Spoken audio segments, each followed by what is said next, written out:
Slave DiBiase.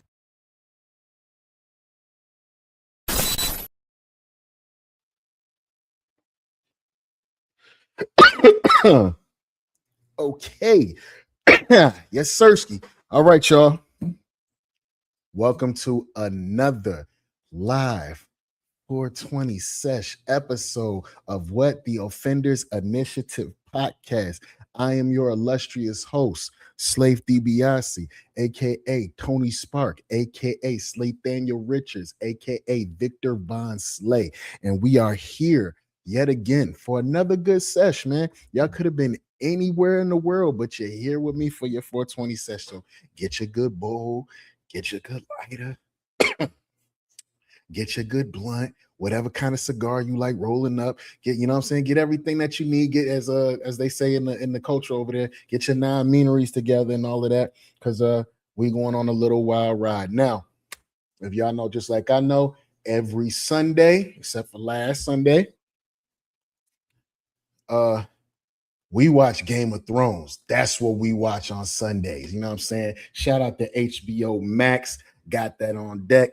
Another new episode of A Night of the Seven Kingdoms. By the way, salute to the chat. Jamie Lanier always pulling up, man. That's extended family right there. She also does content. She does IRL content, gig work, all kinds of things like that, just life content overall. Please give her a like, comment, and subscribe, and tune in to her. All right, y'all. I want to hear today. I want to hear, of course, in the comments, I want to hear what everybody's smoking on for today's sesh. I want to hear where you're from, and I want to hear if you're keeping up with these shows, and if there's any new music I need to be reviewing or anything like that. Somebody let me know that. I'm always looking for new hip hop music to review, not bullshit, real hip hop. You feel me? But anyways, yeah, episode 5. There's only 6 episodes in this season of A Night of the Seven Kingdoms. Episode 5. So that means next week is the season finale. This episode actually was kind of fire. I'm not gonna lie to y'all. It did cook. Now I'm gonna put it in order right now. You know what I'm saying? Like my man Blurred, you heard, said, I agree with him all the way. It's Game of Thrones, then it's House of the Dragon, then it's A Night of the Seven Kingdoms. The Night of the Seven Kingdoms really didn't get hot till this episode, to be honest with you. It was a whole bunch of talking and carrying on. We about to get into it, though. This episode was the best episode of the season so far. We're going to react to your boy Think's story. Please give him a like, comment, and subscribe. He already got everything going over there.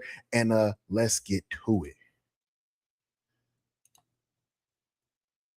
Holy crap, that has to be one of the greatest episodes of Game of Thrones ever that had me on my feet like, come on! She doesn't even go here. That's warriors arranged in a circle like that of the Faith of the Seven. The bird's eye view shot is almost like God himself watching from above. The very act of a trial of 7 is rooted in the religious theology of the Andals, who brought this religion, sometimes referred to as simply the faith, over. I like how he's explaining how they have the religion of the trial of the 7, but all of this is because Arion is pussy and he didn't want to 1v1 Sir Duncan the Tall. That's all this was, man. This would have been over a whole lot faster had he just 1v1 him. He ain't want that smoke, so he called this trial of 7 shit. So here's the history on it. To Westeros some 6,000 years ago, although this number is debated by the maesters. Unlike a traditional trial by combat, a trial of 7 is considered a more divine and definitive form of judgment. Why have one aspect of God decide your fate when you can have all 7? It should be noted that although the religion is called the Faith of the 7, they still believe in one God, one that is composed of 7 aspects or faces, and you'll hear them use the word gods even though technically it's only one. The gods will let us know. On paper. Well, there's 7 up. All right, that would have been confusing to me. There's 7 of them, but they all worship them as one, I guess. That whole Westeros religion and everything that they believed in, that was all crazy to me, man. But it's good stuff, though.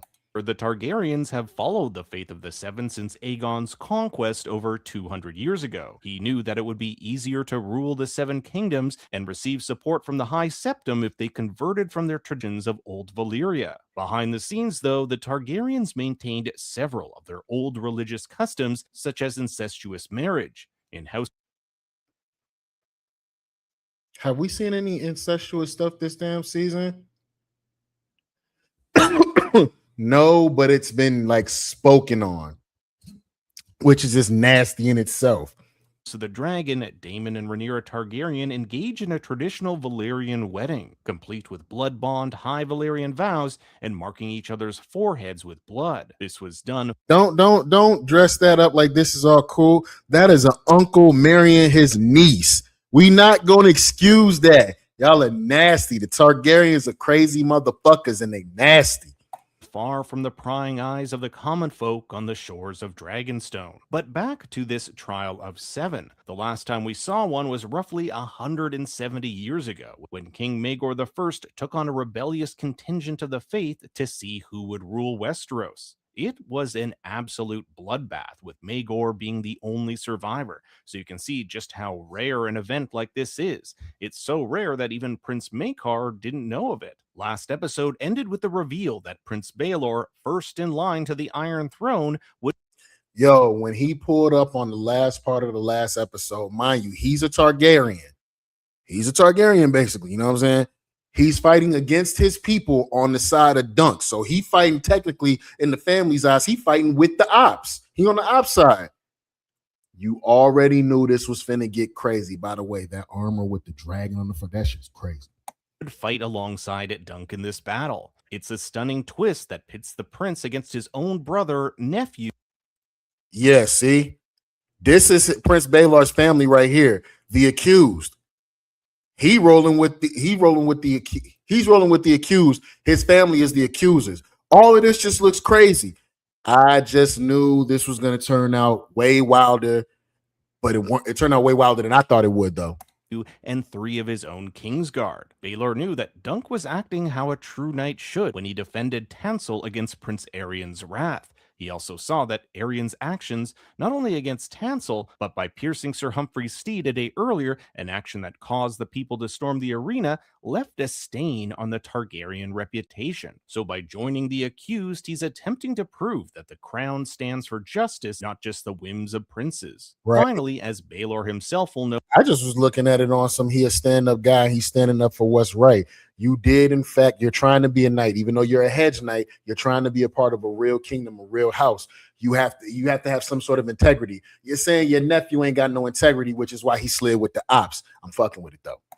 joining Dunk severely handicaps the other team. 3 of Prince Aeryn's men are members of the Kingsguard, and the Kingsguard are sworn never to harm royal blood. Thus, Baelor can spend his time fending them off while they have no recourse. Rysling questions whether this is honorable, to which Baelor says the gods will let them know. For reference, the 7 members of the accusers are Prince Aeryn, Prince Maekar, Prince Darren, Sir Stefan. Prince Pussy. Aeryn Targaryen is pussy. Because you don't want to 1v1 somebody, you done dragged your daddy into a fight, your brother who's about to lay down. He's a part of the ops, but rolled because you promoted him, and these 3 hoes. And Fossaway, and the 3 members of the Kingsguard, Sir Roland Crakehall, Sir Donald of Duskendale, and Sir Willem Wild. On the accused side, we have Sir Duncan the Tall, Prince Baelor, Sir Lionel Baratheon, Sir Raymond Fossaway, who was knighted only minutes ago, Sir Robin Rysling, Sir Humphrey Beesbury, and Sir Humphrey Harding. Each member of the accused has... Okay, so go back and look at that, right? Now they're about to be into a whole jousting match. Like, motherfuckers don't walk away from a jousting match. You know, so you could die during a jousting match. So look at the stats right now. It's 7 versus 7 on this one. From each team, y'all tell me if you've been keeping up with the show, how many, you know what I'm saying? Who you think, just off looking at that before the fight actually went down, who you thought was not walking away immediately? I immediately I felt like from Dunk's side, I knew Dunk was gonna live, but like I didn't even remember him. I knew he was gonna die. Him too. And I had him because it was on some, he's a glorious knight, he gonna go out and battle. it'd be just Raymond luck that he survived. I thought one of these two were certainly out of there because they're like really, really good friends with Dunk. So I was just like, yeah, they up out of there. Off top with the accusers, the three hoes in white, I thought they was gone. It's really any one of these four that could have just walked away with no problem, but we shall see. Humphrey Harding. Each member of the accused has their own reason for fighting alongside Dunk. These range from honor, revenge, and even love of the game. Thankfully, Prince Baelor takes charge, telling them not to pay. Yo, the Baratheon cat, he pulled up just because he like a fight. He like shit that, hey, let's go do this. Even though I might not walk away from it, let's go do it. I'm drunk enough to do it, bitch. I like motherfuckers like that. You need somebody like that on your team in the game of sports if you want to remain competitive. You need somebody that's going to be able to risk it to get the biscuit, if you know what I'm talking about. Panic, keep formation, and hold onto their mounts as long as possible. A traditional joust is composed of two parts: the tilt, in which competitors try to dismount their opponent on horseback with lance, and then melee combat. You want to remain on your horse as long as possible. You want to see some live jousting, man? Go to medieval times in your city if they have it. It's a good time. Take your family. That shit just high as hell. That's all. But you want to see some jousting? They got it in there. Sheer weight of armor, on average between 60 to 100 pounds, can lead to exhaustion within minutes. Unlike a traditional jousting match, a trial of 7 has no point system to determine the winner. The trial is over once one side is either killed, yields, withdraws their accusation, or is incapacitated. Now think about how many times people on the internet say crazy stuff about you as a person, or you seen crazy stuff said about another person on the internet. Imagine if they had the trial of 7 in real life where a motherfucker be like, nah, we got to die about that. If I win, you're lying. If you know what I'm saying? How much society would just be changed? Your cool is easy for veterans such as Humphrey Harding. He calls Dunk and Raymond green as they puke themselves from anxiety. Dunk had already been puking a few days ago when he thought he was going to fight. Then why have I been vomiting all morning? Remember that Dunk and Raymond have never really tested themselves, at least not on this scale and against some of the best trained. You're gonna learn today. Not your first real fight is a fight for your real life. Yeah, that's a lesson for your ass, Dunk. I feel you. Knights in the kingdom. Before the battle, Lionel makes a rather odd remark about Baelor's mom loving him best. Mother loved you best, huh? Prince Baelor is the son of King Daeron II and Mariah Martell, the eldest daughter of the Prince of Dorne. While there's no explicit mention that Mariah loved Baelor more than his other brothers, Prince Maekar makes clear his resentment at the amount of attention his brother got over him, with the book stating that he was ever in the shadow of his eldest brother. Baelor is also the only... You were in the shadow because you have blonde hair and blonde eyebrows. That's why you were in the shadows. Only one of Mariah's children that has black Dornish hair, not the traditional Targaryen silver. So when Lionel says it's a shame his mother loved him best, he's insinuating that Maekar will fight more fiercely due to years of pent-up resentment. Yep. It also foreshadows and gives context to what happens to Baelor at the end of the episode. It's safe to say that Dunk has completely changed his position on Egg. From a kid he initially wanted to go away, he's now saying he best be here when he gets back. He'll even do a callback to episode 2, threatening to hunt him down with his dog if he runs off. You best be here when I come back. You best be here when I get back. Oh. Okay, I didn't notice that little callback. That episode 2 was so long ago. Okay, so now it's on some I trust you, trust me type stuff. Even though the little boy lied to him about who he was, how he got there, and why he was there in the first place. Proceeding over the trial is a Septon from House Ashford. Septons are priests of the Faith of the Seven, and considering this trial's religious element, it makes sense he kicks it off, stating that the Seven will peer inside our mortal hearts to find the truth. He'll invoke the aspect of the warrior to grant victory to the innocent and reveal the falseness of the guilty. Now, the direction of this episode has to be one of the most fascinating aspects of the battle. The director could have easily cut to all the knights battling it out across the battlefield. Instead, director Owen Harris... Do y'all see the way that they shot that? With like you're on the battlefield. Check it out. Aspects of the battle. The director could have easily cut to all the knights battling it out across the battlefield. Boy, that shit looks scary as hell. You standing next to somebody and you see a whole body just fly in the air, stick in his stomach. Ooh. The big joust stick in his stomach. Ooh, he just fly across you. Like, you got to process that and then keep fighting. Instead, director Owen Harris focuses on Dunk, literally putting us inside his helmet as the sounds of the chaos and crowd drown out around him. It makes for a claustrophobic.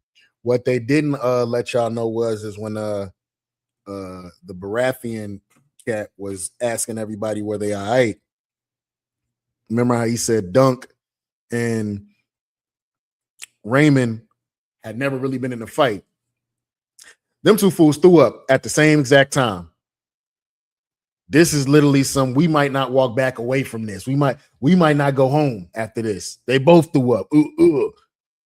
But I wonder, was it the anticipation as far as Dunk goes, or was it the fear like I might get killed? Well, you know what I'm saying, in this whole situation. But it was good to know that everybody wasn't acting all tough, even though Baratheon was probably drunk and he didn't care either way. Feel seeing the battle transpire through his perspective, one in which you never know where the next attack will come from. As the horn signals the joust to commence, we get a brief shot of Prince Darren, Maekar's eldest son and brother to Aerion, who was... Now, Darren, drunk ass, said he don't like none of them like that. No way. He was going to lay down real easy. Just don't hurt him. So that's already one person they got down. Let's see how it goes. Forced to take part in the trial. Last episode, he promised Dunk that he'd leap off his horse after the first tilt and play dead on the ground. It's a bold strategy, Cotton. Let's see if it pays off for him. You'll notice bold strategy, Cotton. A quick shot of the green feather on his helm. Not only did this help others identify him, but green is symbolic of the young, untested knights who've never seen real combat. Green boy! In fact, I'm still a little, I want to know, I don't know if it's ever been alluded to or not, but I'm still wanting to know if Dunk really got knighted. I don't know. Okay, we're going to talk in a second. Hold on, y'all. Raymond Fossaway would famously change the red apple on his shield to green to differentiate himself from his cousin, stating he'd rather be green than rotten. As the horn blares, Dunk hesitates. From the stands, Egg yells for him to go, and soon he's off, face to face against the bright flame himself. Unlike traditional jousts, squires are not allowed to help once a trial of 7 has commenced. This is why you'll see Egg in the stands instead of on the front line. Once the knight's lance is broken, they can remain on their horse but can switch weapons. While Dunk is physical, the very first tilt, Dunk had a whole half a stick through the side of his stomach. He's already hurt. You know, I'm an old soldier, man. 15 years in, I'm already like, Dunk's gonna die. That's it for him. You know what I'm saying? Well, it should be anyway. But obviously, these are the adventures of Egg and Dunk, meaning he goes on from this. But that don't mean he goes on from this unscathed. So let's see. Larger and stronger than Aerion, the odds couldn't be stacked more in favor of the young prince. Aerion has the best weapons, armor, and steed one could ask for. That's not to mention the years of training. Hold up. I ain't gonna front. I ain't gonna cap. Hold on. The Targaryen's armor, look at that. That shit looked like some Iron Man, Dr. Doom put together type stuff. Fire, very fire. It's scary. It can look menacing, especially if he out there stabbing horses in the neck. I can see how that might look a little scary. He looks like a living dragon. That's crazy. Armor and steed one could ask for. That's not to mention the years of training by Westeros's finest warriors. Dunk, on the other hand, has the cheapest equipment and was trained by an old drunk. But as Lord Ashford stated in episode 2, hold up. Don't play Sir Arlen of Pennytree. You know what I'm saying? Sir Arlen of Pennytree could actually fight, though. Don't forget that. He might have been drunk, but he could fight, though. Yeah, my name's Sir Arlen from Pennytree, and I drink and stuff, but I can fight. That should be on his tombstone. Sword and shield do not make a knight. The battle begins with an injury that would surely kill a lesser man. Part of Aerion's lance lodges in Dunk's torso. In the background, we can see a member of the Kingsguard beating the shit out of Sir Humphrey Harding. It's pure chaos and difficult to tell what's going on. Appreciate Before Dunk can even get his bearings, he's knocked out by Aerion's Morningstar. We flash. I'm telling you, the very first tilt, and then that Morning Star when Aerion smacked Dunk in the face, this is what you literally see. It cuts to black. He hit Dunk so hard, Dunk traveled back in time to when he was a kid. Back 13 years. See, he went back 13 years earlier. Strain of the day. Dom, strain of the day is caramel apples. And that is another one of these minis I got. Yeah, another one of these minis I got. You know what I mean? There we go. Get that information right there. You know what I'm saying? Yeah. All that. But yeah, we in here. He got hit so hard, he made that man travel back in time to when he was a kid. Earlier to the aftermath of the Battle of Redgrass Field. This was the final decisive battle in the Civil War that was known as the First Blackfire Rebellion. It pitted the current King Darin II against his half-brother the Bastard, Daemon Blackfire. In fact, we'll hear young Dunk refer to him this episode as the Black Dragon. Daemon believed he had a stronger claim to the throne based on three major points. First, Daemon was bestowed by then King Aegon IV the Valyrian steel sword Blackfire, a blade that had been passed down from king to king since Aegon the Conqueror. Second, Aegon IV legitimized all his bastard children, allowing their last names. You can just legitimize all your bastard kids as the king. Yeah, these my kids and they're part of our blood. Now treat them like that. I didn't cheat. I ain't got no other. I ain't got no family on the other side of town. All these my kids. You said The Witcher connected to this? No, it is not. This is the Game of Thrones universe, aka A Song of Ice and Fire. This is a. Have you ever watched Game of Thrones, Dom? Betrayal, envy, sex, murder, deceit, back talking, crazy one-liners, crazy fight scenes, snow monsters that eat babies, mystical witches, flying dead dragons, all of that in Game of Thrones, the original one. What we're watching right now, what we're reacting to right now, this is actually a spinoff of the Game of Thrones series, and it's actually a prequel called A Knight of the Seven Kingdoms. To be Targaryen by law. And third, there were questions surrounding the legitimacy of King Daeron's parentage, which, if true, meant he had no claim to the throne. Long story short, this led to a brutal civil war in which the loyalist forces of King Daeron, under the command of Prince Baelor, defeated the rebellious Daemon at the Battle of Redgrass Field. We can see King's Landing in the background as Daemon was on his way to seize the throne with his army. And got bodied before he could get there by his own family. Young Dunk can be seen scavenging in the aftermath of the battle, picking up pieces of metal to be exchanged for coin. You'll notice a slew of arrows scattered across the corpses of the dead. One of the more significant aspects of this battle was a Brendan Rivers and his elite force of the three-eyed raven, future teller, mystical, all that. 300 archers known as the Raven's Teeth. Raven is kind of a cheeky name since Brendan Rivers will eventually become the Three-Eyed Raven, who we've seen in House of the Dragon and Game of Thrones. In my past videos, I've speculated that he might even be taking forms of people around the Ashford tournament, such as the Fortune Teller, as he possessed the ability to glamour others into thinking they were looking at someone else. That fortune teller that he was just talking about was so disrespectful. Imagine you at a fucking carnival and some mystical gypsy lady walks up to you on some "let me read your future," and she tells you you're going to become the president, you're going to have everything you ever wanted, but you're going to die and everybody's going to be happy when you die. Lady, what? My money back, man. Dunk finds a knight from House Hightower crushed under the weight of his steed. During the Battle of Redgrass Field, House Hightower took half its troops to fight alongside the Loyalists and half to fight alongside Daemon, ensuring that whoever won, they'd be on the victorious side. In fact, in the second Dunk and Egg novella, Sir Eustace Osgrey grumbles that if Hightower and Tarbeck and Oakheart and Butterwell had lent us their full strength, instead of trying to keep one foot in each camp, it could all have turned the other way. So it's kind of ironic. We have a member of Stop trying to play both sides and we could have won the motherfucking match. That's what he was saying. House Hightower here, who's now fence-sitting between life and death. It's here we're also introduced to Rafe, a fellow street urchin from Flea Bottom. This is a character who isn't mentioned until the third novella, The Mystery Knight. The book is purposely vague on Dunk's life at the time. It only states that Dunk hung around three other kids known as the Little Monsters, Rafe, Pudding, and Ferret, and haven't seen Pudding and Ferret. Maybe we might see Pudding and Ferret in a later season. I don't know, but Rafe, that later he'd be saved by Sir Arlen. Anything other than that was made up for the show.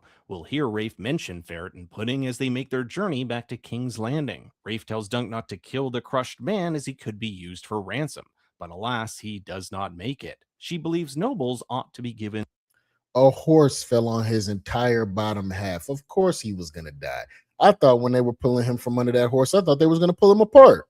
some special words upon their death so they don't end up in hell like the rest of them. As we'll see, it's a pretty grim life for the poor of Flea Bottom. Dunk and Rafe make their way back to King's Landing along the King's Road. This is the same road Arya Stark will take on her journey away from King's Landing in Season 2. Rafe has on her a standard Targaryen infantry helm as the two discuss the Hightower man calling out for his mother. The name of this episode is In the Name of the Mother. It has several meanings, from Dunk's literal mother, who he never knew, to the When you hear those two kids, Rafe and Dunk, talk about how they don't have any family, and Dunk's mom is truly dead, but he's still like, but what if she comes back looking for me?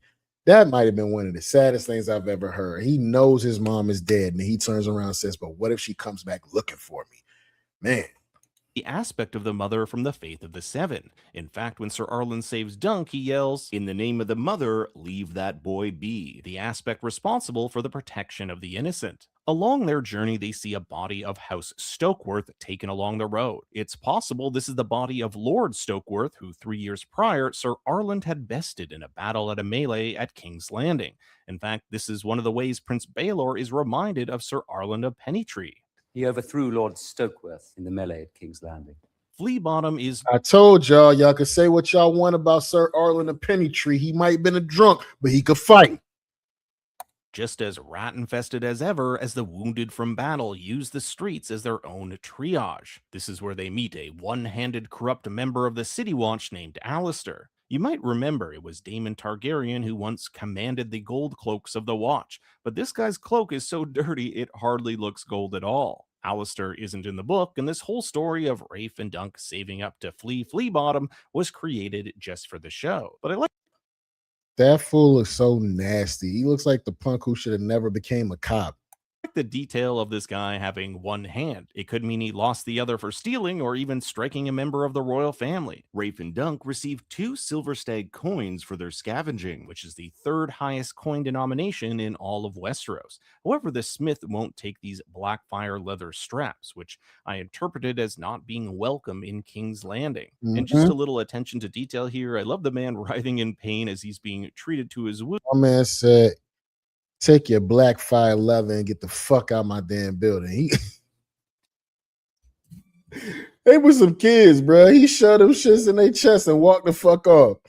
In the background, Dunk and Rafe are saving up to leave Westeros for the free cities across the narrow sea in Essos. We've seen such free cities in Game of Thrones and House of the Dragon, like Bravos, Volantis, and Pentos. For them, anything is better than the slums of King's Landing, but the thought of Dunk's mother coming back for him gives him reason for pause. A thought which Rafe thinks is stupid. If Dunk wants a family, he can't wait around for it. He's got to go out there and get it. This might be what spurs Dunk to later follow Sir Arlen, the man he'll later call his family. The next morning, we'll see Dunk pet this goat. He has a love for animals. We've seen him petting his horse and even this rat last episode. It's these small moments that really endear us to him and paint him as a kind of gentle giant. With the end of the war, fares for travel outside the city have doubled, leaving Rafe and Dunk back to square one.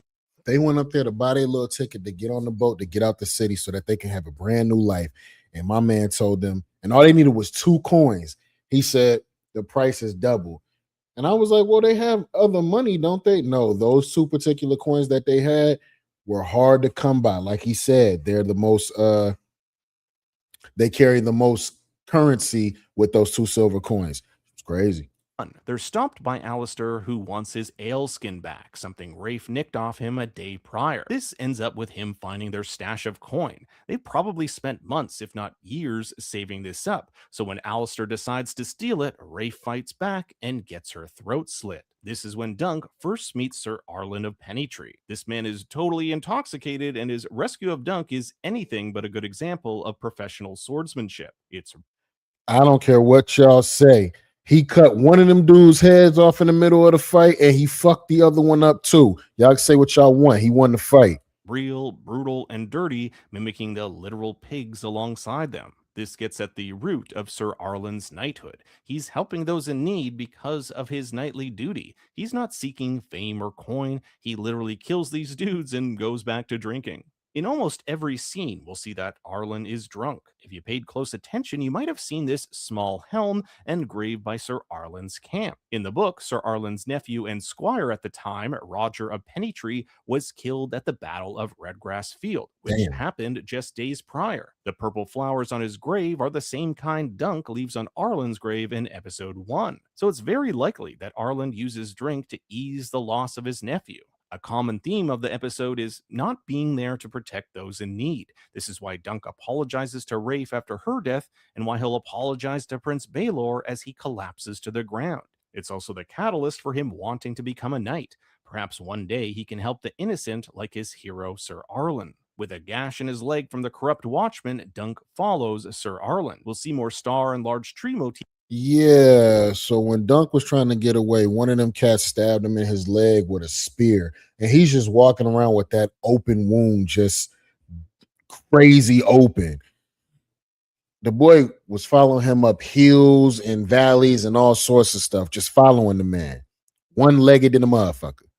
Throughout the journey, 2 symbols found on Dunk's shield. I like this image of Dunk whittling a stick, just like we saw Egg do. After countless drunken nights and following Arlen on his hedge knight journey, Dunk eventually collapses and is told by Sir Arlen to get up. This transports us back to the Ashford battlefield. The battle is just as chaotic as we left it. Dunk is absolutely clobbered in the head by Arian's Morningstar, only to then be knocked senseless by Maekar. When I was stationed in Iraq, man, those 2 or 3 times that I went, like the only thing that you really had to come up off of, bro, was you could go to the little Habibi shop and they have a little CD that would have like all the seasons of Friends on one CD, or you could get like 4 CDs for $20 or something like that and be like all the seasons of Martin, all the Black Tea. So a lot of those shows and stuff like that, we would like pass those little CDs around. If it wasn't watching shows and catching up on seasons of shows that you used to watch or shows that you've never even heard of that people put you on to, you know what I'm saying? And working out and reading. That's what we was on. But it was really on these shows. It was really on these shows, bro. Like, and so I got into watching seasons of shows after that. Game of Thrones happened to be one of them. Horseback with his mace. Although we will see moments later Maekar brutally dismounted by Sir Robin Risling using a lance he's picked up off the ground. Dunk is able to mount Arian, and this is at least 250 pounds of man with close to 100 pounds of armor on top. It would be absolutely suffocating. From the stands, Egg watches in horror as Dunk is stabbed multiple times through the body. Yeah, I ain't gonna lie. That whole time when they did 1v1, mind you, he won Arian 1v1 Dunk after he was like dog tired. You know what I'm saying? Which ain't no rules. We fighting. But even after that, he mustered up. You know what I'm saying?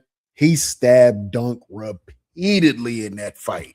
There was a few times when he stabbed Dunk and I was like, yo, it's over. How many times is he gonna keep getting stabbed? Including his leg and hand. In fact, I counted at least 9 times a blade penetrates his chainmail. He stabbed him 9 times, y'all. Shit. And into his skin. The dagger used to stab Dunk through the hand is the same one Arian used to smash the walnuts last episode. Also in the stands are Lords Manfred Dondarrion and Tyrell, both houses whom Sir Arlen had served. We'll see that it's our boy Raymond Fossaway who knocks Arian off Sir Duncan. Yeah. Subsequently pummeled by his cousin Stefan coming from the other side. But I think the turning point for Dunk is this absolutely brutal slash through Arian's unprotected inner thigh. This could easily hit an artery and lead to Arian's death. In fact, Maekar, upon seeing this, calls out for his boy.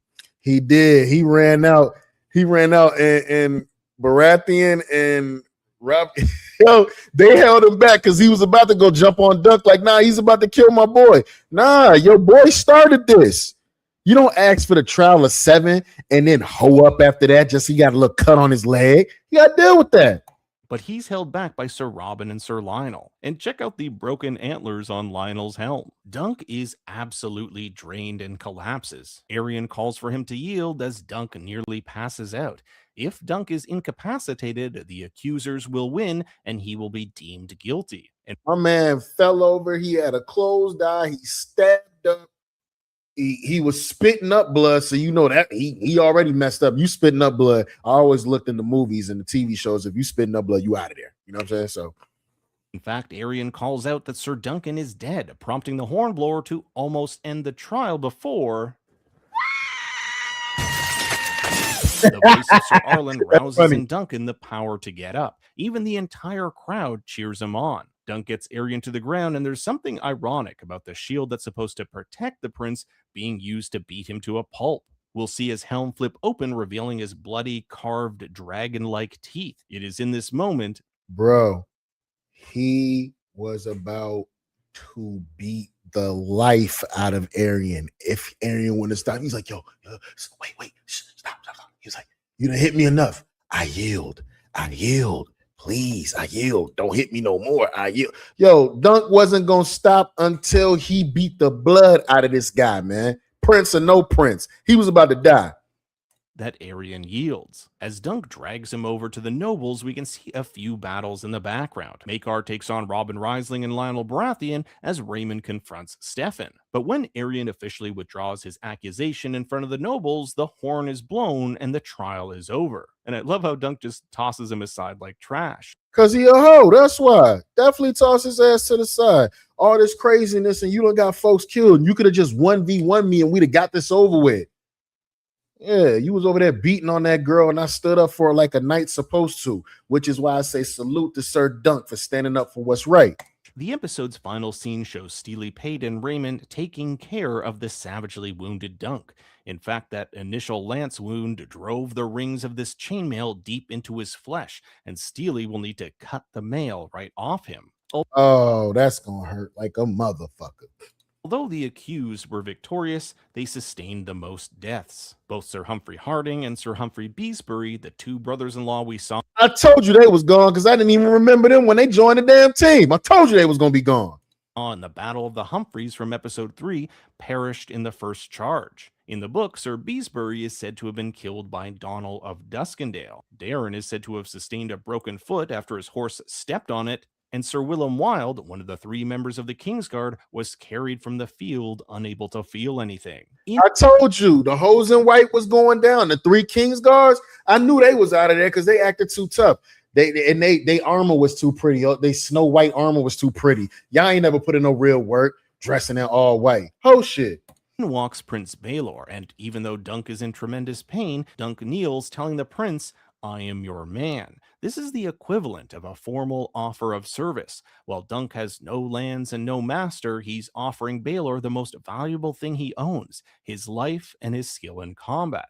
By telling Baelor he is his man, he's also acknowledging he owes his life to him. I mean, he does because he allowed him to go through the trial of 7. When Dunk beat up Arion in the earlier episode, they really could have just got him out of there. It was supposed to cut his hand and his foot off. But this trial of 7, it was some pussy shit, but it gave a chance for Dunk to do his thing. Without Baelor's participation, the trial would have never happened. Baelor promises to send over Maester Yormwell to treat Dunk after he has tended to Prince Maekar. The tragedy of this scene is that it looks like Baelor's about to accept Dunk as his man until he asks for help taking off his helm. There they uncover the grievous extent of his injury. The entire back half of his skull has caved in. The whole time while Prince Baelor was talking, he had his helm on. He had his helmet on. He tells Dunk, because Dunk gets on one knee and he's like, yo, he said, we done been through all this. I owe you my life. Like, you rolled out with me. He was like, I'm trying to be your knight. And he told him, he said, I need good men like you. And you come get down with the team. You know what I'm saying? Then he was like, I'm going to send a doctor over here to get you right. And then he tells the other 2 youngins there, he was like, yo, he tells Stilly, Pete, and Youngin right there, yo, can y'all help me with my helmet right quick? It was one of those, like the helmet was caved in. Like, I ain't gonna lie, y'all. The back of his head looked like that. The back of his head looked like that. When he took that helmet off, all you saw was, hello, hello, hello. boy head looked like a cave. Result of a devastating mace hit to his gorget. He collapses onto the ground as the And before he collapsed to the ground, he said, yo, he was like, the back of my shit is dented in. He was like, no doubt from a hit my brother probably threw out on me, because, you know, his brother got beef with him because his mama liked him better than him. So he said, I know who hit me in the back of my head. It was my brother, and that's cool. But once they took that helmet off and you saw that goddamn cave opening, hello, I'm telling you, it looked so hollow in there. My man fell down, Dunk caught him. episode cuts to black. Since this is a non-spoiler video, I won't say whether or not he's dead, but judging by the wound, I think you can make a pretty good guess. Remember Darren's dream of Dunk in front of a dead dragon? Could this be what the dream meant all along? But what you're probably wanting to know is if Prince Maekar, who hit his brother in the back of the head, purposely tried to kill his brother. Yes. So what are we doing here? This is Targaryen shit. Yes. Maybe in an effort to get closer to the throne. Exactly. While we know Maekar held resentment for his brother, there's no evidence to support that he wanted his brother dead.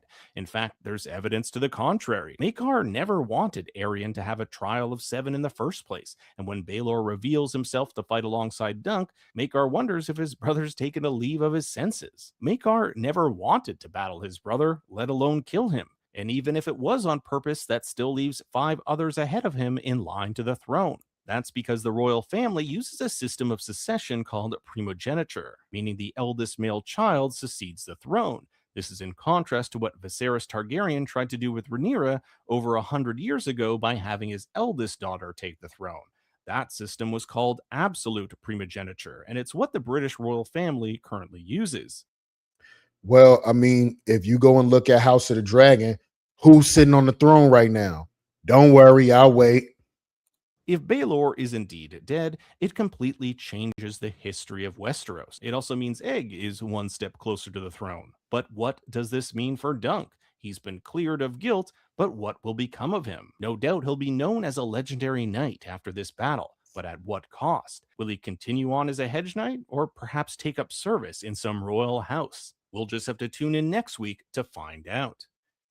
And there y'all have it on that one, man. That was A Night of the Seven Kingdoms, episode 5. There is 6 episodes in this season, so there will be a season finale next week in 10 p.m. HBO Max. Sunday, 10 p.m. HBO Max. Yeah. You can if you got the means to do it, you can catch up. I'm gonna be honest with you, man. Like I was telling y'all, I got it in 3 tiers. Game of Thrones is the highest, House of the Dragon is second, and then this is coming in at a third. This didn't heat up to like maybe this episode. Maybe you could count the last episode, but this show didn't heat up till this episode. There's 6 in the entire season 1, and it didn't heat up till season 5. I'm just saying. That's all I'm saying. I told y'all I was going to be done with the show if it didn't heat up by episode 3, which it did with the egg reveal. Are you saying watch them in that order? No. If we're going timeline wise, it would go House of the Dragon, A Night of the Seven Kingdoms, Game of Thrones. I'm just saying watch Game of Thrones and then come back to the rest of these spinoffs, and you'll see what I'm talking about when I'm like, oh yeah, this show is the shit. Exactly. But yeah, man, y'all like, comment, and subscribe for that one, man. Tell me what y'all favorite part of episode 5 was, if you did watch it, and I hope you're still smoking. All right. Yo, hold on. Now we not done yet. We not done yet, my boy. Hold on. Have y'all seen this shit about Ray J's eyes, bro? Everything, I'm assuming everything is a little AI nowadays, right? I'm assuming everything is a little AI nowadays. It's to the point where you have to really ask these questions. Like, you know? Hold on. You got to really ask these questions now. Ray J, what the fuck going on with your eyes, man? Hold up, man. Let's take a look.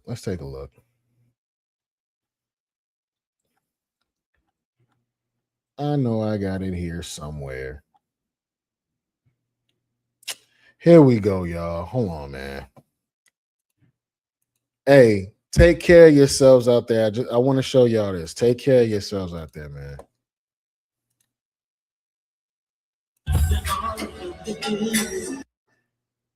Ladies and gentlemen, there is supposedly blood coming out of his eyes. I'm gonna say allegedly right now, and I don't want to sound bad because it could be on some that really could be something wrong with him.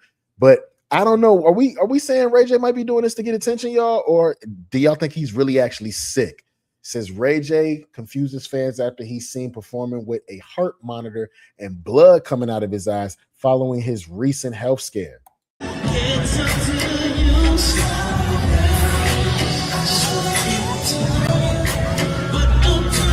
What?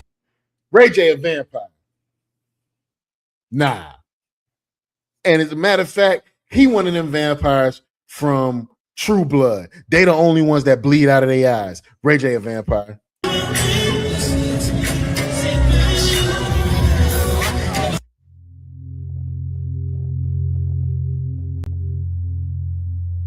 Okay, there's someone with the heart monitor on.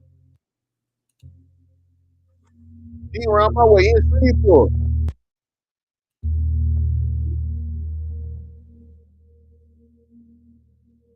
I don't know. Look at it one more time. Hold on.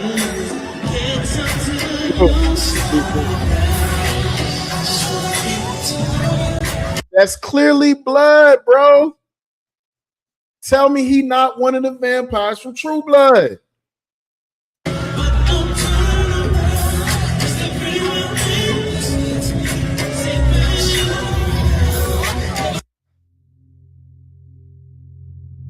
Y'all know I'm famous for wearing shades. If I ever start bleeding out of my eyes, y'all better tell me something. But hold up. Let me see something. Hold on.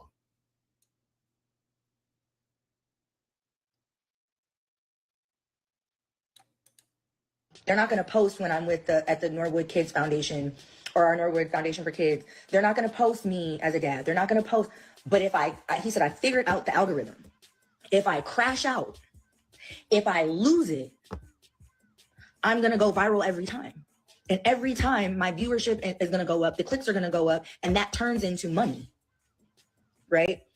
And he said, but at the same time, my fuck ups lead to layups, essentially. And he talked about how when he was on the Breakfast Club and he said he really wanted Brian and Monica to do a tour, and that he felt like Brandy should headline, right? He said that led to Monica being mad, reaching out to Brand. They talked, and now there's a tour. His led to a layup. Hold on. I just wanted to show y'all that. How y'all feel about that? Do y'all feel like he said his fuck ups are a layup? And is all of this for publicity? Is all of this just so that we can come up? Because you see what you're saying right now, Dom. The doc said he don't got long. It's a health issue. I seen the IG post. You're bleeding out of your eyes, or is that fake? What's going on? Like, it's so much AI in the business. We can't even tell what's real or fake. You got to ask questions. Can't nobody even tell you nothing about themselves, even if they see it. Now we got to question everything because of this AI shit. But it's Ray J. I really can't take this shit seriously. Just like Monique said, he said he knows how to work the algorithm. If he crash out, he'll make millions. His fuck ups, his layups. It makes it hard for you to take anybody seriously like that, man. That's nasty work. If that is the situation, and if it isn't, and he actually does have a health scare, then prayers up for Ray J. But I'm gonna tell y'all right now, the lifestyle that you live, all the smoking and drinking, and all that partying and all that, doing those hard drugs, it's gonna catch up one day. You doing anything past weed, that's gonna be a little bit harmful to your body. Maybe little shrooms, but anything else outside of that is gonna be a little harmful to your body. It's gonna be real harmful to your body down the road. But y'all tell me what y'all think on that one. Now, moving right along, we're gonna get back to IG in a minute. Clout is the most dangerous drug ever, my brother. It's the most dangerous drug ever, my brother. Like folks that sell out their own family for some clout. It's nasty. Moving right along though. How many of y'all have been to the movies to see any new movies in 2026 so far? It is February. They've had a couple of new movies come out in January.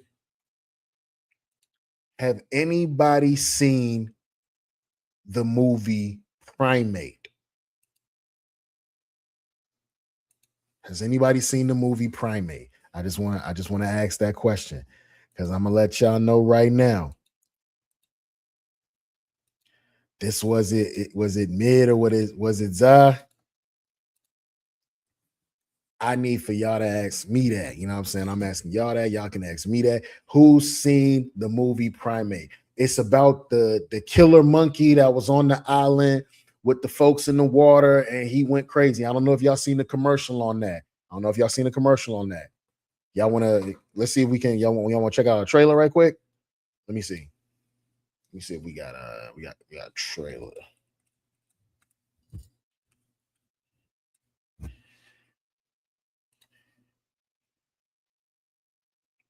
Let's see.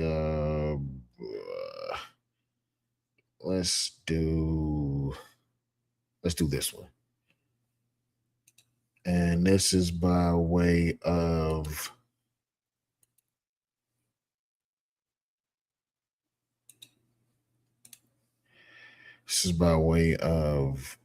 Wilson Cleveland. There's something wrong with Ben. Lucy's mom was trying to get humans and chimps to communicate. He got really smart, really fast. In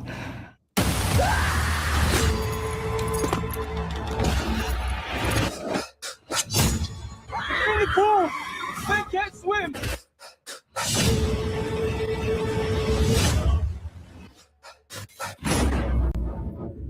Lucy.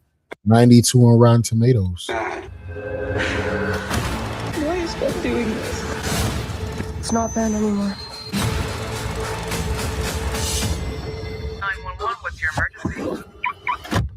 You found me.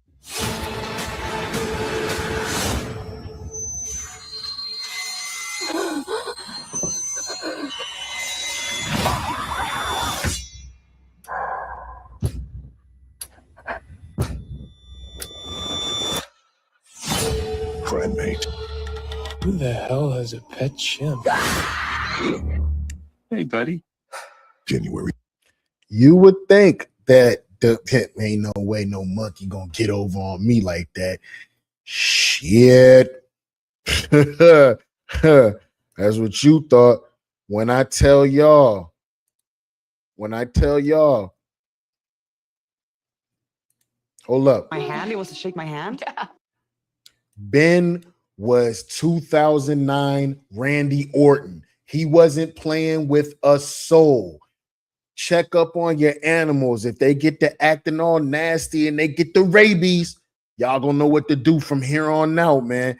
Look, this movie got crazy. It had me yelling at my screen. My wife screamed or whatever, and some little jump scares. And you would think, man, it's a fucking that shit had me like, if you any movie that got me yelling at the screen, telling the people that they stupid and that they gonna die, it's one of those. I thoroughly enjoyed Primate. Let's get into it. This is spoiler alert. This is spoiler country, Jack. If you don't like it, get the hell on, man. You know what I'm saying? But everybody else who's still smoking and still here with me, let me tell y'all this primal shit. Check it out when you get a chance.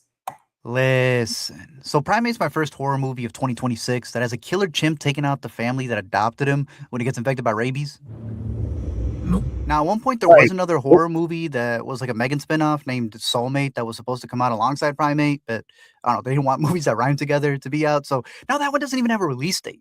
As for this one, I was able to catch Primate on a Prime theater since Avatar still has all the Dolbys, and it was pretty decent. The characters are just as dumb as you expect them to be for January horror, but it was a bit more brutal than I expected. Really, the selling point for this is that talking about it was a little bit more brutal than I expected. The very first motherfucking scene, This dude ripped somebody's face. Like, you know how you would you would have a mask on and you take the mask off kind of like this. He took somebody's face off like that, like their literal face, like he peeled it off. Yo, Ben was 09 Randy Orton. He was not playing. I'm trying to tell y'all. That they took an evil chimp and have him doing a montage of all of the famous movie killers we've seen, from The Shining to having a score that sounds like Michael Myers, to the point that they even homaged Gordy from Nope, down to covering his eyes. Word for word, bar for bar. Personally, I would give it a renta, even though it wasn't a bad night in the movie theater. So if you're interested, check it out. Now, full spoilers. Let me explain. Our mom rescued him, and now he's part of our family. So the opening text is talking about rabies and how it goes back to 2300 BC, and it points out how the infected react to water and how you only have 48 hours to treat it. And since the movie's going to take its time building up the characters, the intro decides to jump 36 hours ahead so that we can see the first kill real quick. Brutal. We then go back and Ben did not have to do the rabies dude like that, man. Ben did not have to do the rabies dude like that. That was crazy. How you rip somebody's face off, man? And when it comes at you, you're gonna be like, you're gonna do exactly what I did. I was like, oh shit. See, that's why I gotta be at the house. I can't go to a movie theater. I actually be saying that shit in the movie theater. Oh shit, my motherfucker hit me. Get a little montage of this family in Hawaii who have a famous author as a dad, a mom who was practically Dr. Dolittle and used her linguistics degree to talk to animals and help humans communicate with them. So both of her daughters ended up growing up with a chimpanzee named Ben. We're in Hawaii, baby. Turns out that after her mama died of cancer, Lucy left her school in the States and just never came back. But now she's returning with her childhood friend Kate, who I'm assuming has gone back. So she decides to bring a third wheel with Hannah, who obviously they're going to prank when she sees a chimp. My hand? He wants to shake my hand? Yeah. At the airport, Kate's brother Nick picks them up since he never left the island. And since he's single now, Lucy's looking to finally ask him out, if he makes it till the end. But it gets juicy because Lucy's not the only one eyeing him. La madre de Lucy quería hacer que los humanos y los... When you find out what gave him rabies and how he even handled that,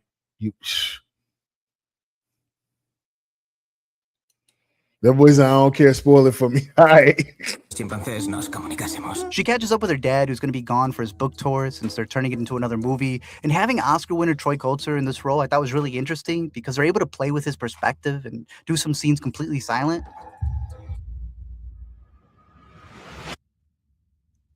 So later on, I could hear the couple in the back yelling, "Run!" Lucy goes to talk to her sister Erin, who's mad at her because she went MIA. But when you really think about it, Ben's also her little brother, so he's also upset that she's been gone, but at least he got a gift. Ben, miss. At nighttime, Hannah ends up being the first to see Ben get really aggressive, but they just chalk it up to her being a stranger to him. So the dad uses his magic whistle and just locks him up. Turns out, mind you, dad is deaf, so he's doing the whole time and all of that shit, which was really pissing me off because it's like, how you gonna help anybody? How you gonna hear anybody scream? You can't hear.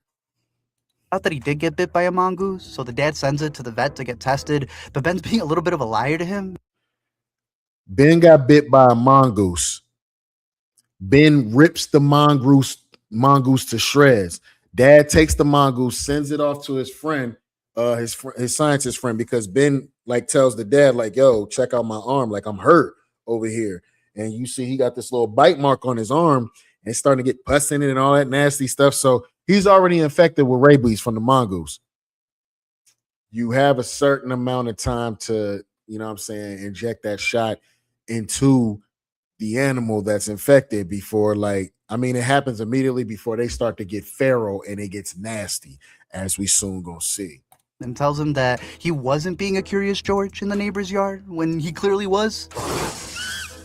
After the dad leaves for the book signing, we see the group party in the most insane poolside by a cliff. They're blasting Charlie, who's going to be in theaters for the next 2 months, and the girls start going bananas over Nick. Hannah, are you going to call those guys you met on the plane?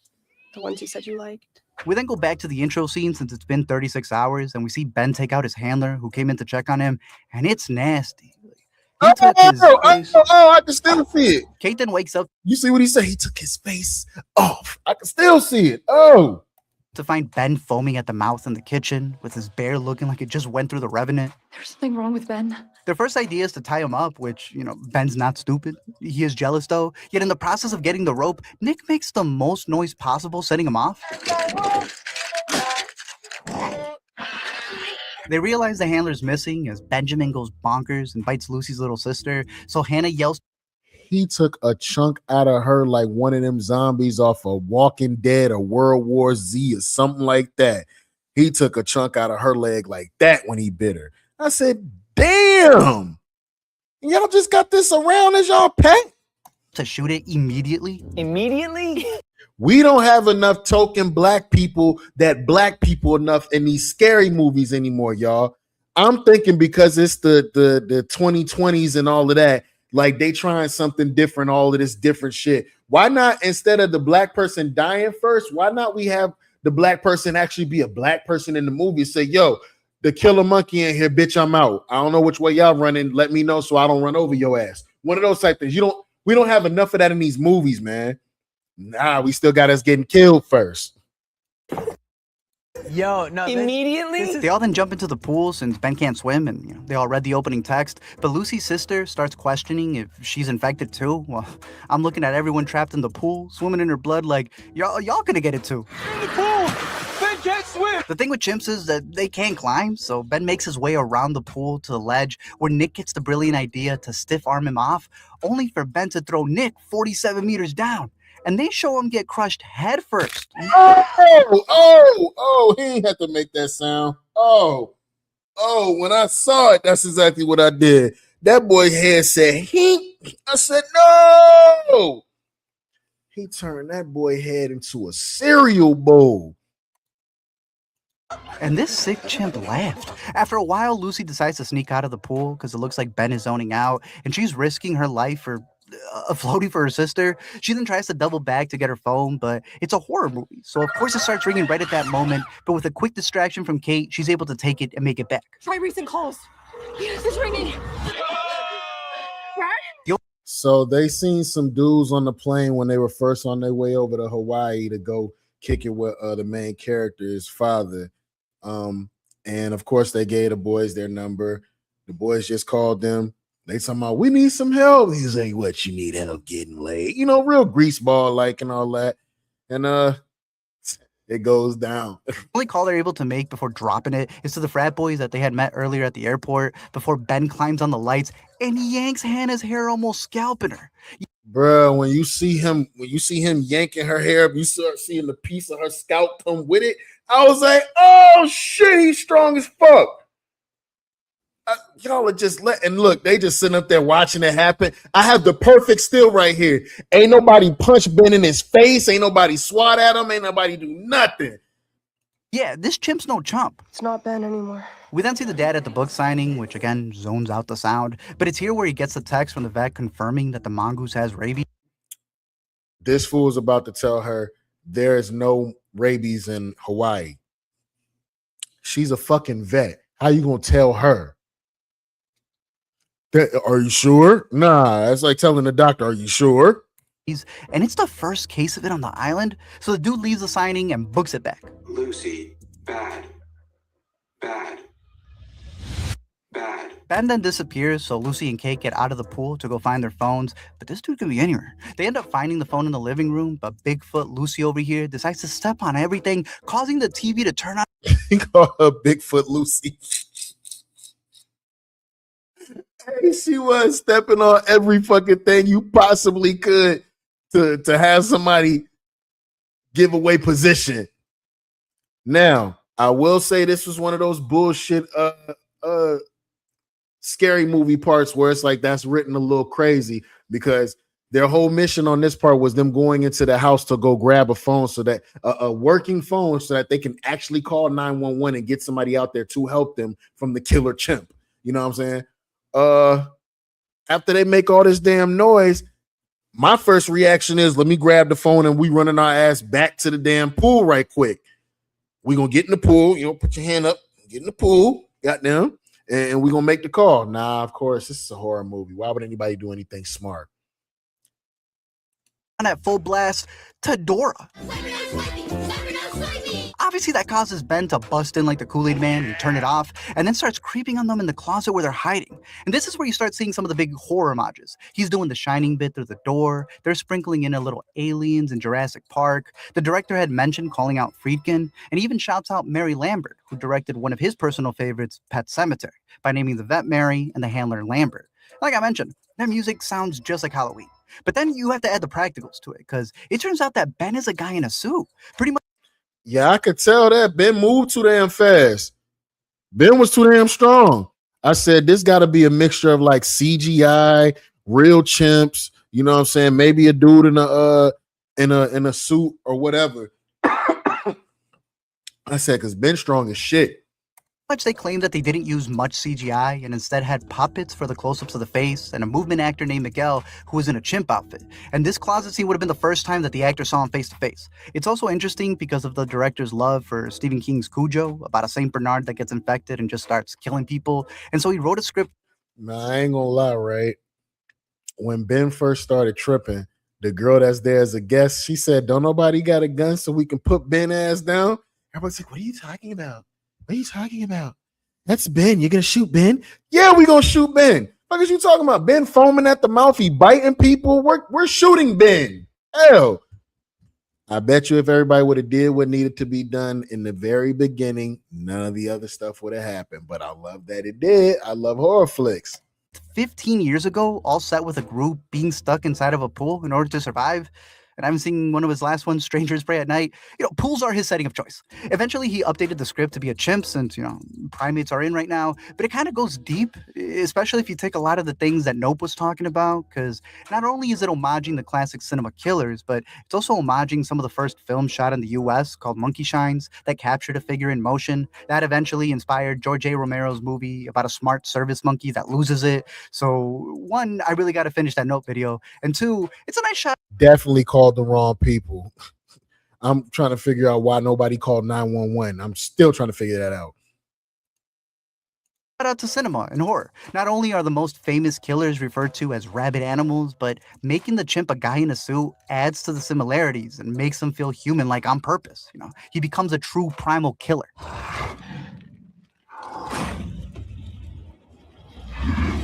After smashing through the door like he's Chimp Nicholson, he dips since they got the homages they needed. Chimp Nicholson is crazy. And the girls tiptoe out just to get jump scared when he's waiting above them and pounces. For the record, I think that Kate is the best character since she actually doubles back for her friend and is the one holding the door to keep him in. But of course, Big Ben breaks out of the huddle. Lucy then takes her time to go back for her friend Kate, who's getting a beatdown. And I'm talking, it gets to the point where the camera does a full 360 like this girl's on the red carpet. And then she walks up to her. She walked up and yelled, Ben, don't do it. Ben had that. He had a rock. He had her best friend head down like this. Ben said, ha, bitch. Right in front of her. You ain't swing on Ben. You ain't do nothing. You watch Ben knock your friend brains loose. You ain't do nothing. That's why I said this writing stuff, it got to be a little bit more real, man. But then maybe if it was more real, they would count it as like a Tubi movie. She was like, no. Ben beat the brains out of her friend. Her friend looked like when somebody is getting groceries and then you let the milk lay on the bread and they get that little indent. That's what her friend head looked like. Just to watch her friend get rocked 4 times. Yes. It's so bad, her nemesis Hannah had to go save her. Hannah then ties him up to get him in the pool, but they're pulling every which way but loose. So of course Ben wins the tug of war. What's up? Sure this is the right place? The Passport Bros eventually come through and just make more of a mess as they go through the rooms. Passport Bros. Who the hell has a pet chimp? And the first guy easily has the best kill of the movie. Like, may even be jaw-dropping to some. Bro, Ben pulled off his bottom jaw. 09 Randy Orton. Head punt. I'm not supposed to do it, but I'm doing it anyway. He was on that type time. Ben gets insulted by the dude, and so he rips off his mouth and wears it. Like the Killing Joke. The other bro eventually finds the girls, but Ben finds him faster. So while he's getting killed off screen, Hannah sneaks off on screen to make it to the car. 911, what's your emergency? And girl got the wrong keys. So now she gets... She actually had the keys to the boy's car. So she thinks to herself, all right, cool. I done made it. By the way, she was about to leave everybody in there. She was definitely getting the hell on. She might have been the blackest white person in the damn movie because I'm not sure what y'all would have been doing. I don't know. Nah, ain't no way. Ain't no way. Ain't nobody leaving me behind. Nah. But that human instinct kicked in and she was like, yeah, I'm getting the hell on. I'll just call the police for them. You know what I'm saying? As I'm leaving the scene. She had the boy's car's keys and the monkey had the keys to her car. So she trying to lock the door on the inside. The monkey keep he keep hitting the button to open the car. She keep hitting the button. They fighting for a little bit. I said, man, I'd have never took my hand off that damn bucket. The next thing you know, smashed in the back seat, just not by the boys like she wanted. She didn't move fast enough. She didn't move fast enough for me. The moment she seen it, yeah, you ain't move fast enough for me. He found me. Lucy continues to be the worst in a family full of genius. He beat her to a bloody pulp, ripped her skin off of her chest and her throat. Oh, man. He ripped her apart like somebody that don't know how to eat watermelon the right way. Is because she's walking over the glass that she herself saw break and straight up steps on a piece. She ends up screeching in full Dolby audio echo and all, so of course Ben pulls up right there. Soon the dad gets back home, but he's just walking around in silence and seeing the... Ben pulled up fast as shit when he heard her scream. Again, I know you had glass in your foot, but you better hop along back to that damn pool and hop in there right quick. Yeah, see, y'all not thinking like me. I'm hopping, rolling something. Complete mess that they made while Ben's bouncing in the back. And look, I'm not saying that he should be like Daredevil or something, but I feel like he should have felt the jumping. Lucy then gets dragged to hell when he starts pounding on her, which should have ended the movie right then and there, credits, but they start giving Ben a heart and he stops. And it's almost like the little chimp brother is still somewhere in there, looking at the sister that he loves and that he's missed. It's me, Jessica. Yeah. And as soon as he had her hand, they did the whole, it's me, remember, it's me. I said, yeah, she about to get her fingers broke. I'm in here. And then he remembers that siblings also fight. The dad then walks in to find a boy in his daughter's bed, which really pisses him off because he's dead. Meanwhile, the sister still... He saw that kid laying there with the top of half of his head and his tongue sticking out like this. He wasn't pissed off. He was like, he was scared like shit. I'd have fought it. What the hell, nigga? You don't just see no shit like that. You seeing somebody with half their jaw just gone. Won't listen and almost gets her neck snapped by Ben before the dad comes in and has to blow the whistle on him. They then duke it out with the dad getting bit, making that 2 that he's infected, while Lucy runs in to doink him with a shovel, so he straight up chimp slaps her. The dad then stabs Ben in the heart. She smacked Ben with that shovel 3 times and it broke on Ben's head. And Ben looked up at her like Thanos, like, all that for a drop of blood, and backhanded her stupid ass. Art with a bottle, so he knows they've been drinking, but the family starts toasting before the guy's even dead. Ben tries to bum rush them over the ledge, but Lucy was ready to make up for all the lost time and sacrifices herself, only for Ben to fall to his death. Not pimp slap, chimp slap, exactly. Her to get saved by her pops. By the end, you'd think they learned their lesson that chimps are meant. Ben went over the edge, tried to take her over the edge. Her father does the daredevil because he can't hear. He grabs her hand. Ben goes and falls on a broken chair and it goes through his chest. Mind you, the father previously stabbed a wine bottle in Ben's chest. Ben got up and was like, that wasn't shit neither. What's up? Yeah, nah. I'm not taking my eyes off Ben's body until I see the people come pick him up. For the wild and not to be pets, much less brothers. The sister is able to forgive Lucy for being gone for so long because she saved their lives, and the movie officially ruined all of those videos where animals talk through sound effects. Hear sound? Dad. Thank you all for checking out this video. Nope. Salute to the boy. Let me explain. I'm giving him a subscribe and a like. All right, y'all. This was a good session. You know what I'm saying? Tell me y'all favorite part of today's session. Again, what you're smoking on. If you're gonna check out Game of Thrones, Night of the Seven Kingdoms, House of the Dragon, let me know. I'll give you a guide on where to start. Yeah. and, and if you get a chance, man, check out Primal. Primate, excuse me. Check it out when you get a chance. Even though you know what's gonna happen, it's still gonna be suspenseful. I guarantee it, man. Yo, it's your boy Slave DiBiase, man. Thank you for everybody that pulled up to today's sesh. Keep smoking, be easy, and until next time, the Offenders Initiative Podcast. We out.